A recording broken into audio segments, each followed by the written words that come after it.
What would you do to spin that around? I would take $2,000 and I would open up an e-commerce brand, Shopify and Oberlo. I would either do it myself or hire someone like on Fiverr to find a drop shipper like an Oberlo that has them in stock, pay my $29 to Shopify and make this e-commerce site, pay someone on Fiverr $50 to create the site and make sure it all plugs into the back end of my drop shipper. And then I would take another $2,000 and run test ads. So I'd have that cooking and I'd give that at least 5 to 7 days to see how ads perform and then just, again, pump money into the ad that works. So I'd hope to have recurring revenue on that because you can sell 24 hours a day.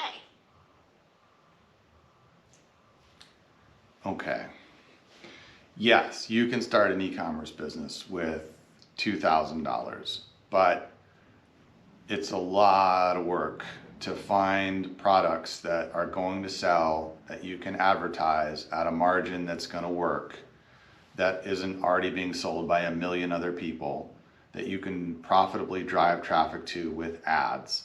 And I would say, her estimate of 5 to 7 days once everything's set up, but it could take 3 or 4 months to really find that product. And the chance of just finding a good product out of a huge catalog of products that everyone else is also looking at the same catalog of products and being able to differentiate in any way and drive traffic in any way is unlikely.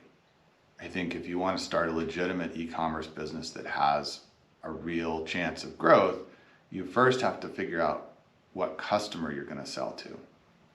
And then pick your products around that customer and build a community of those customers and select your products based on what that community is already interested in. Trying to start from the product end, I think, is a very difficult strategy. And even if you were able to sell from your $2,000, you may end up making 50 or 100 at best, especially if you're paying people on Fiverr to do the work. That, if you did it yourself, would be money you'd keep.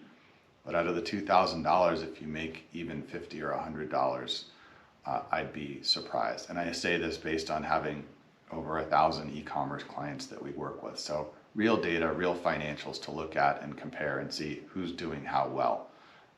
It would be a real stretch to get there as quickly and as easily as she's suggesting.